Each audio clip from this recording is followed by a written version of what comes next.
How to pay in Lisbon. Cash or card? Card or cash? Cash or card? Paying in Lisbon is pretty straightforward, but there's a few things to keep in mind.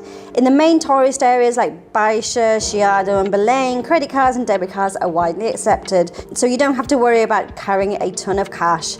That said, Lisbon still has plenty of traditional spots, especially in Alfama, a small family-run restaurant where they only accept cash. Pro tip is always keep a few euros handy just in case.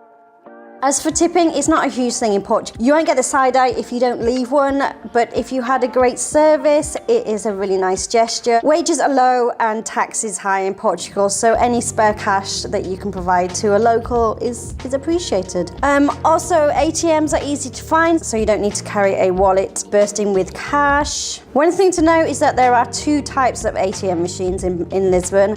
There are the ATMs controlled by the banks like Millennium, Novo Banco, and then there are Euro ATMs, which you will find mostly in shops. Try to avoid the Euro ATMs as much as possible because they will kill you on the currency transfer if you're taking money out from abroad. Using the ATMs from the banks is always, always, always a lot cheaper.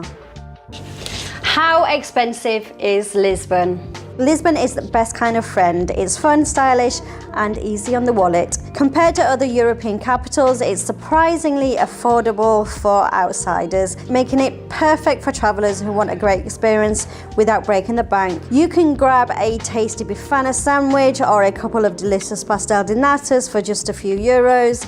A nice meal at a traditional restaurant, you should expect to pay around 10 or 15 for a main course. And in the trendy spots, you will be looking at over 20 euros. Public transport is super cheap. The tram or the metro is just a couple of euros to get around the city. Hotels and Airbnb options, from my point of view, are pretty expensive these days, but you can still find budget-friendly options if you look hard enough. While Lisbon's touristy areas will most definitely bump up the prices, if you go a little bit off course, it's easy to explore without overspending.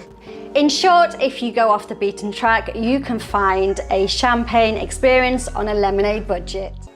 We are Activities in Portugal and we are a travel company based in beautiful Portugal. If you have any questions about this beautiful city, please don't hesitate to pop them in the comment section below and we will get back to you. What to be aware of. Lisbon is a gem of a city, but like any other big city, it comes with a few heads-up moments. First off, keep an eye on your belongings, especially in busy areas like trams, markets and tourist spots. Pickpockets are sneaky, so a cross-body bag or money belt can be your best friend here. Just be mindful and don't make it too easy for them. Lisbon is overall a pretty safe city. There aren't a lot of pickpockets compared to other cities, but unfortunately they still do exist. Just be aware. Also in Lisbon, around the tourist areas, don't be surprised if you are offered hashish or other drugs. Unfortunately, this is just a fact of life now within Lisbon. It's not all the time, and it's usually within Barro Alto or other popular spots where younger people tend to hang out. There isn't real drugs and they aren't actually doing anything illegal, which is why they still are operating, because what they're selling is herbs. They're not actually selling real drugs. So A, don't talk to them, B, definitely don't buy from them. Another issue for me are taxis in Lisbon. Some really aren't very nice. They really do take advantage of tourists. We heard a story recently of a taxi driver charging 42 euros in cash for a trip from Lisbon Airport to the centre, and when it should cost between 10 to 15 euros. Most taxis do not accept credit cards, so cash is normal, but being forced to triple the price for the journey, no, that's not normal in the slightest.